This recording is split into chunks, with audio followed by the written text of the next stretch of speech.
주의 인자하심이라는 것은 자기가 알고 있다는 거잖아요. 주님이 인자하시다는 걸. 주님이 성실하다라는 것은 주님이 성실하다라고 얘기하는 건 자기가 알고 있다는 겁니다. 하나님에 대해 잘 알고 있었던 사람이기 때문에 이렇게 하나님께 끈질기게 매달릴 수 있었던 것입니다. 아직 응답은 되지 않았지만 나를 구원하실 분이 하나님밖에 없다는 것을 이 사람은 알고 있었고 믿고 있었기 때문에 그렇습니다. 다시 말씀드리지만 여러분, 사람들이 힘들 때 하나님만 찾는 것 그거 어렵습니다. 처음에는 분명히 하나님을 찾습니다. 그런데 그것도 한두 번이지 하나님께 내가 똑같은 기도 제목을 갖고 여러 번 기도했는데도 변하는 것이 없다면 쉽게 포기하게 됩니다. 말로는 계속 내가 기도하고 있다고 하지만 실제로는 믿음의 기도를 우리는 잘 드리지 못하게 될 때가 더 많습니다. 그런데 오늘 이 시편의 주인공은 그렇지 않았습니다. 심지어 몸이 아픈 사람이었는데도 불구하고 아침부터 일어나서 손을 들고 응답해 주시지 않는 하나님께 계속해서 부르짖으며 기도했던 것입니다. 그래서 여러분, 하나님을 찾는 것은 내가 하나님을 어떻게 알고 있느냐, 바로 그 믿음의 문제라고 생각할 수 있습니다. 마커스라고 굉장히 유명한 그런 찬양팀이죠. 미니스트리가 있습니다. 그 마커스 미니스트리에서 사역하시는 목사님이 김남국 목사님이라고 계신데, 그 목사님이 쓰신 책에 믿음에 대해서 이렇게 설명을 하는 예화가 있었습니다. 그 목사님이 이렇게 집회 같은데 다른 데 교회를 가시면요, 믿음에 대해서 설교할 때 그 교회에서 제일 사이가 좋은 부부가 계시냐고 이제 물어보면 이제 부부들 나오라 그래서 부부들한테 물어본다고 합니다. 와이프한테 먼저 물어본대요. 당신 남편이 바람을 피지 않을 거라는 거를 믿으십니까? 이렇게 물어본대요. 다른 여자 안 만날 걸 믿으십니까? 그러면은 그 와이프가 당연히 믿습니다 이렇게 얘기를 한다는 거예요. 그럼 다시 물어본대요. 그러면 만약에 당신 남편이 저기서 다른 여자랑 팔짱을 끼고 가는 걸 보면서도 그 남편을 믿을 수 있겠습니까? 그러면은 모든 여자가 다 못 믿죠 이렇게 얘기를 한다는 거예요. 당연히 그렇겠죠. 다른 여자랑 데이트하다가 걸리면 믿어줘라고 얘기해도 안 믿을 거 아니에요. 그게 현실이죠. 그게 무슨 말이냐면 사람은 그 사람이 믿을 만할 때만 믿는다는 거예요. 그 남편이 그동안 아내한테 굉장히 잘했었고 훌륭한 남편이었기 때문에 물어보면 나는 믿는다고, 바람 안 필 걸 믿는다는 거죠. 다시 말하면 우리의 믿음에서 가장 중요한 건 뭐냐면 내가 믿는 대상이 어떤 것이냐, 어떤 사람이냐가 제일 중요한 겁니다. 우리가 믿는 대상이 만약에 확실하지 않다면 우리의 믿음은 믿습니다라고 하다가도 이 사람이 바뀌면 내 믿음은 그냥 없어지고 맙니다. 그런 것이 바로 믿음입니다. 오늘 시편 기자가 이런 믿음을 갖고 하나님께 끈질기게 매달릴 수 있었던 이유는 하나님이 어떤 분이신지, 하나님이 지금까지 내 삶을 어떻게 이끌어 오셨고 하나님이 얼마나 신실하신 분이고 성실하신 분인지 알았기 때문입니다. 그 하나님을 알기 때문에, 내가 믿는 대상이 어떤 분인지 알기 때문에 그렇게 믿음으로 하나님 앞에 나아갈 수 있었던 것입니다. 오늘 시편의 기자처럼 인생에서 우리가 너무나 힘들고 어려운 일이 닥쳐도 우리가 이런 믿음을 갖고 있다면 하나님께만 매달릴 수 있게 되는 것입니다. 그렇게 될 수밖에 없는 것입니다.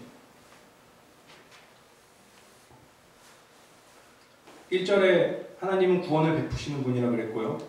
2절에 하나님은 내 부르짖음에 귀를 기울이시는 분이시라고 했습니다. 그리고 10절에는 주님은 기적을 베푸시는 분이라고 얘기했고 11절에서는 하나님은 사랑의 하나님이고 성실하신 분이다라고 얘기합니다.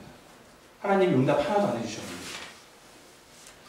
12절에서 주님은 정의로운 분이시다라고 이렇게 이 사람은 믿음으로 하나님 앞에 고백하고 있습니다. 그렇게 힘들게 고통받고 있는 사람의 고백입니다. 그 사람이 알고 있는 하나님은 내가 지금 너무나 힘들고 내가 너무나 고통스럽지만 그럼에도 불구하고 저 하나님은 변하시지 않는 분이라는 겁니다.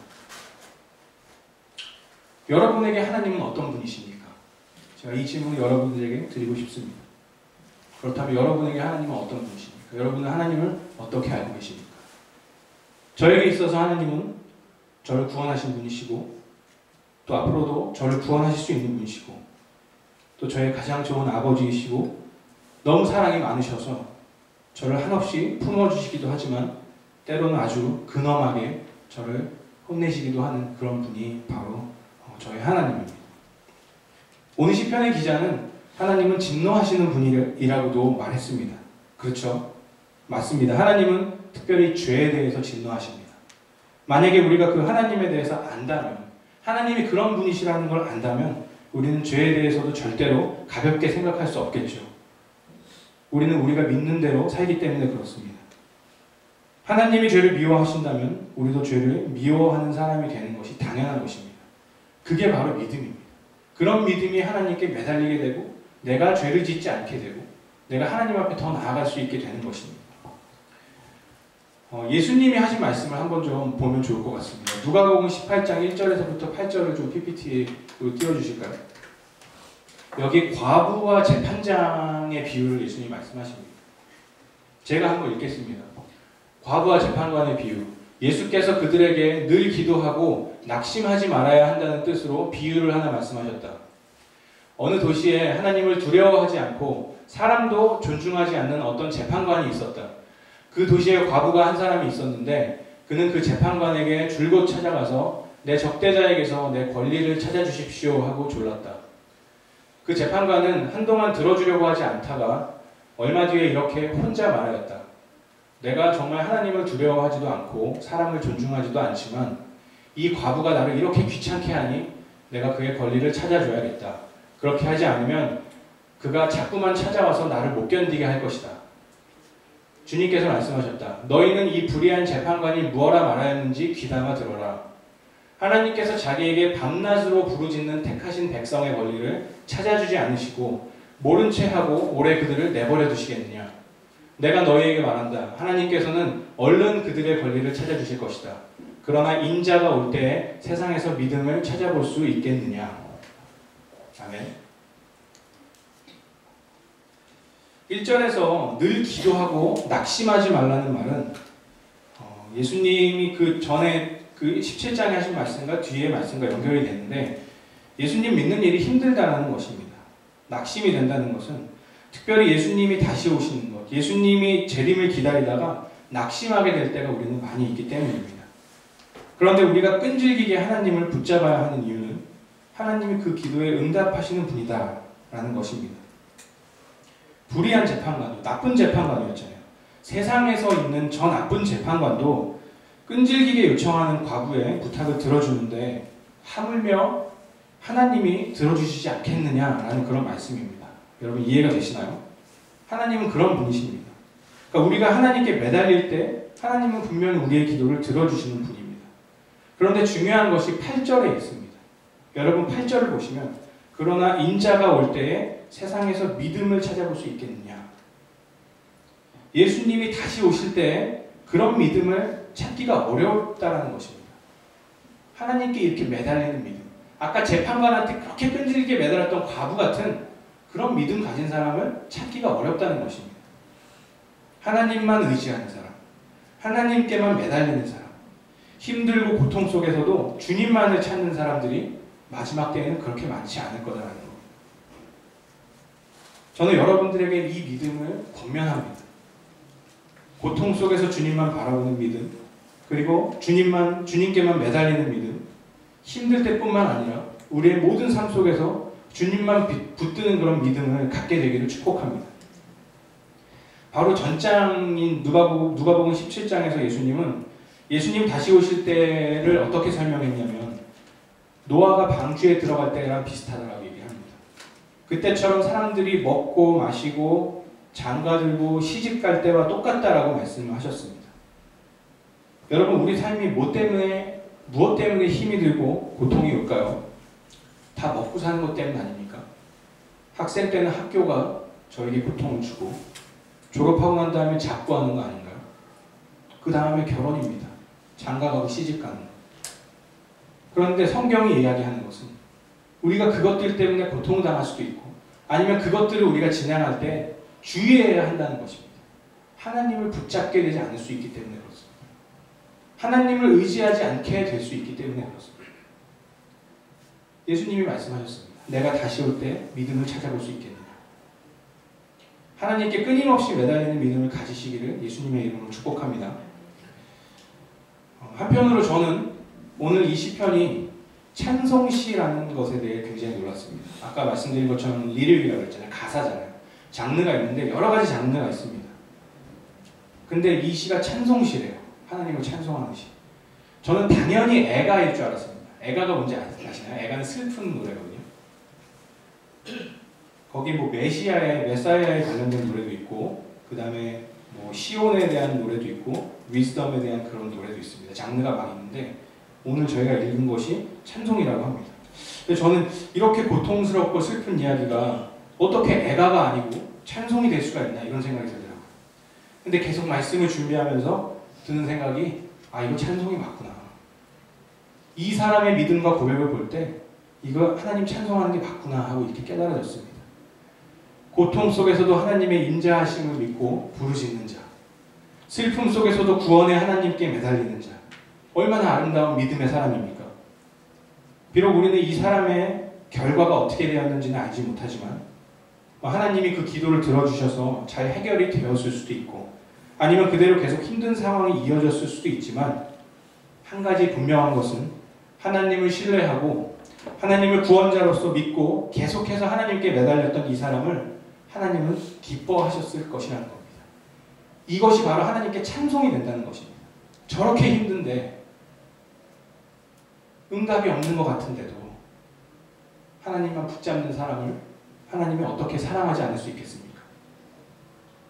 제가 기도 제목으로 많이 나눴기 때문에 많은 분들이 알고 계시겠지만 저희 가정은 지금 캐나다에서의 비자가 거의 끝나갑니다. 7월에 끝납니다. 처음에는 한국에 돌아가야 하나 말아야 하나 고민을 많이 하다가 아내와 기도 끝에 힘들어도 이곳에 남기로 결정을 하고 영주권과 학생 비자를 지금 준비하고 있습니다. 그런데 이 일이 그렇게 순조롭지가 않더라고요. 아내는 힘들게 일하면서 퇴근하고 와서 밤 12시까지 영어 공부를 하고 정말 열심히 공부해서 시험을 봤는데 딱 한 과목에서 딱 한 단계 차이로 점수를 잘 못 받아서 영주권 신청을 못하게 되고 저는 학생 비자를 신청해야 되는데 저도 영어 점수가 모자라서 어플라이를 하지 못하게 됐습니다. 나중에 다시 거기에 메일을 보내서 내가 영어 시험을 다시 봐서 점수를 내서 어플라이 하겠습니다 했더니 억셉트를 해줬는데 그렇게 해주겠다고 했는데 나중에 봤더니 또 데드라인이 안 맞고 제가 7월에 비자가 끝나니까 6월 초에는 비자 신청을 해야 되는데 거기는 이제 5월 안에 모든 걸 맞춰야 된다 그래서 거기서 또 어플라이를 못하게 됐습니다. 참 마음이 어렵더라고요. 하나님 뜻대로 하려고 결정하고 이렇게 하기로 한 건데 마음이 어려웠습니다. 그리고 일단 제가 그동안 영어 공부를 열심히 안 해서 학교를 못 가게 되었다라는 그런 생각 때문에 죄책감이 들고 또 남편이 해야 할 일을 내 아내가 대신 하고 있다는 생각에 아내한테 너무나 미안했습니다. 하나님 뜻대로 하려고 이곳에 남기로 했는데 일이 잘 안 풀리니까 이게 또 다른 사람들한테 덕이 되지 않는 것 같더라고요. 근데 더 마음에 걸리는 건 뭐냐면 기도하러 하나님 앞에 나오는 제 자신이 뭔가 이렇게 찌질해 보인다는 것입니다. 일이 잘 안 풀리고 뭔가 잘 안 돼서 뭔가 이렇게 굉장히 제 자신이 부끄럽고 하나님 앞에 기도하러 나오기가 참 그런 마음이 들었습니다. 그런데 설교를 준비하면서 하나님이 저에게 분명하게 말씀하시는 것이 바로 지금 이 시기가 하나님을 신뢰하고 믿음으로 하나님께 매달려야 하는 시기다라는 것이었습니다. 그리고 설령 이것이 잘 풀리지 않을지라도 지금 이런 모습이 바로 하나님이 기뻐하시는 모습이고 내가 이렇게 힘들 때 하나님께 매달리는 모습이 하나님께 찬송이 되는 삶이라는 것입니다. 어떤 사람들은 자기의 일이 잘 해결되어야지만 간증이 된다고 생각하기도 합니다. 보통 사람들이 생각하는 어떤 간증의 좋은 모습은 그런 모델은 예를 들면 일이 잘 안 풀리다가 하나님께 매달리고 하나님 뜻대로 했더니 일이 잘 풀렸다. 그래서 내가 하나님께 영광을 돌렸습니다. 굉장히 좋은 간증이죠. 당연히 좋은 간증입니다. 그런데 남들이 보기에 부끄럽거나 별로 자랑스럽지 않은 일, 그런 일 속에서도 또 여전히 그 문제로 씨름하고 스트러글하는 그런 사람들이 제가 봤을 땐 더 많습니다. 그 문제가 잘 해결되면 나도 교회에서 간증할 수 있을 텐데 이렇게 생각할 수도 있겠지만 그것이 아닙니다. 그 일이 해결되던 그렇지 않던 끈질기게 하나님만을 붙들고 나아가는 그 삶 자체가 바로 믿음의 간증인 것입니다. 여러분, 예수님이 십자가에 달리셨을 때 하나님께 뭐라고 외쳤는지 아십니까? 엘리 엘리 라마 사박다니 하시고 나의 하나님 나의 하나님 어찌하여 나를 버리셨나이까, 이렇게 얘기를 하셨습니다. 예수님이 믿음이 없으셔서 하나님이 정말 날 버리는 거 아닌가 의심이 돼서 물어보신 건 아니겠죠, 당연히. 예수님은 이미 3일 후에 자신이 부활하실 것에 대해 알고 계셨습니다. 그렇지만 십자가에 달리셔서 너무나 고통스러운 그 순간에 예수님은 하나님을 찾을 수밖에 없었어요. 나의 하나님 나의 하나님. 하나님인데도 불구하고 너무나 고통스러우니까 하나님께 부르짖을 수밖에 없었습니다. 예수님도. 저는 저와 여러분도 예수님처럼 고백하게 되기를 축복합니다. 하나님은 우리에게 약속하신 삶이 있습니다. 그렇죠. 우리에게는 약속된 천국이 있고 또 약속된 그런 해피엔딩이 있습니다. 그런데 실제로 우리가 삶을 살다 보면 너무나 힘들 때가 있지 않습니까? 하나님의 약속을 알지만 지금 내 현실이 너무 고통스러울 때가 있지 않습니까? 그때 여러분 부르짖으십시오. 나의 하나님, 나의 하나님. 예수님이 십자가에서 그렇게 하셨던 것처럼, 또 오늘 시편 기자가 하나님께 그렇게 매달렸던 것처럼 하나님께 부르짖으십시오. 하나님, 제 인생 왜 이런가요? 하나님, 저는 왜 잘 안 풀리나요? 이렇게 그냥 불만으로 끝내는 것이 아니라 여러분들이 아는 하나님이 제 인생의 주인이시잖아요. 하나님이 제 아버지시잖아요. 하나님, 결국에는 저를 의의 길로 하나님이 인도하실 거잖아요. 라고 내가 아는 그 하나님의 믿음을 가지고 하나님께 고백하며 부르짖으며 나아가시길 바랍니다. 하나님, 저한테 이렇게 약속하셨잖아요. 매달리십시오. 그때 주님이 분명히 응답하실 것입니다. 아까 그 과부한테도 그렇게 응답한다고 얘기했는데 어떻게 하나님은 응답하시지 않겠습니까? 설령 내가 원하는 때는 아닐지라도 하나님은 분명히 무조건 응답하실 것입니다. 제가 장담할 수 있습니다. 그렇게 하나님이 성경에 약속하셨기 때문입니다. 하나님의 약속은 변하지 않습니다. 할렐루야. 아멘. 이제 다 같이 우리 찬양하고 기도했으면 좋겠습니다. 약할 때 강한 대신에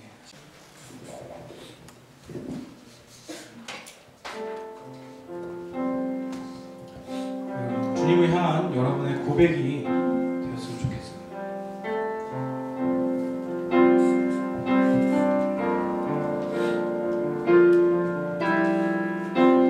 약할 때 강한 대신에 나의 보배가 되신 주 나의 모든 것,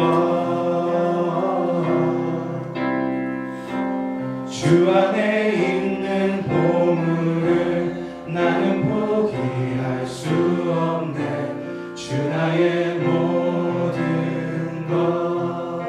지금 약할 때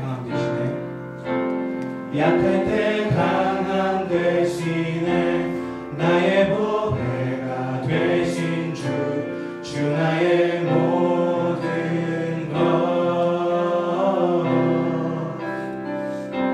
주 안에 있는 보물을 나는 포기할 수 없네. 주 나의 모든 것. 예수 어린 양, 예수 어린 양 존귀한 이름,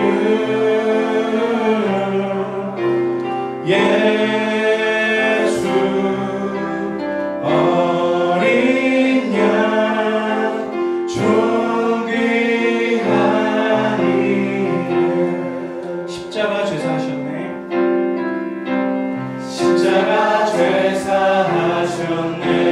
주님의 이름 찬양. 주 나의 모든 것. 아멘. 그렇습니다.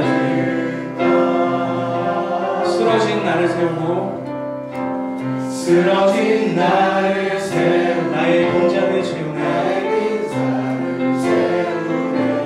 주 나의 모든 것. 다시 한번 고백하겠습니다. 십자가 죄사하셨네. 십자가 죄사하셨네. 주님의 이름 찬양해. 주 나의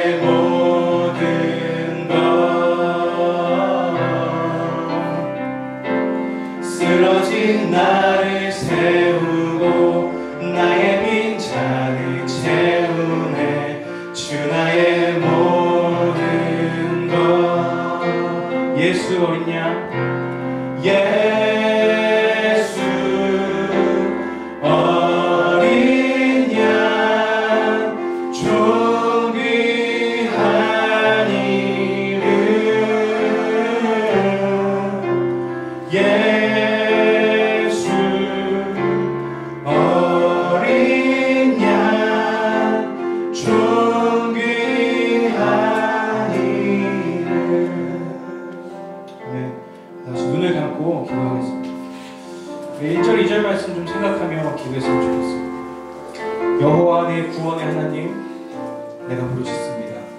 내 기도가 주님 앞에 이르게 하시고 내 기도에 귀를 기울여 주시옵소서.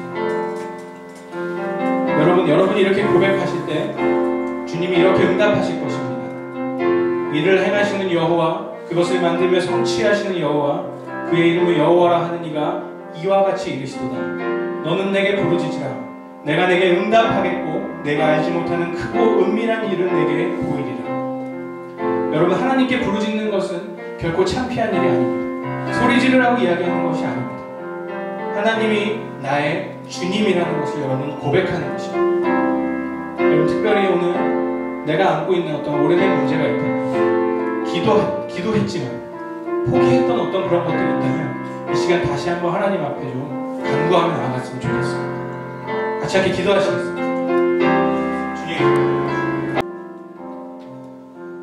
하나님 감사합니다. 하나님, 오늘도 참 어려운 말씀을 통해서 하나님 저희를 도전하게 하시는데 주님 감사드립니다. 하나님, 저희가 날마다 주님과 함께하고 주님이 성령님으로 저희와 함께 하신다는 것을 저희가 알고 있고 또 믿는다라고 입에서는 고백하지만 저희는 그 믿음대로 살지 못할 때가 참 많이 있습니다. 그렇지만 지금 이 시간 저희가 다시 한번 그 주님을 바라보며 저희가 나아가오니 하나님, 저희 삶 가운데에서 힘들던 그렇지 않다, 고통 가운데 있던 그렇지 않다, 하나님, 매 순간 주님 바라보면서 주님을 의지하고 끈질기게 주님 붙들며 나아가는 저희가 될 수 있도록 아버지 인도하여 주시옵소서. 하나님, 오늘도 주님을 기대합니다. 이번 한 주도 또 주님이 우리에게 허락하신 이 모든 시간들 가운데 그렇게 행하신 주님을 기대하며 감사드리며 예수님의 이름으로 기도드렸습니다. 아멘. 내게 있는 향의 옥합 찬양하시면서 드려진 헌금을 봉헌하도록 하겠습니다.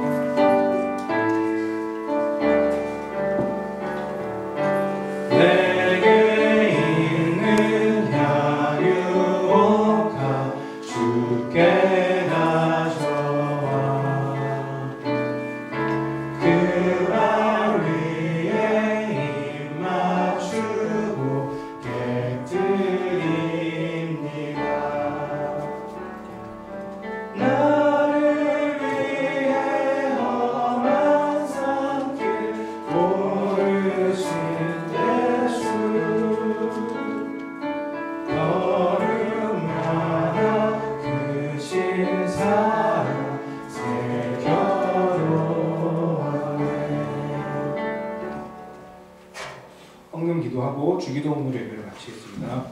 하나님 감사합니다. 오늘도 드릴 수 있는 믿음을 저에게 주셔서 감사합니다.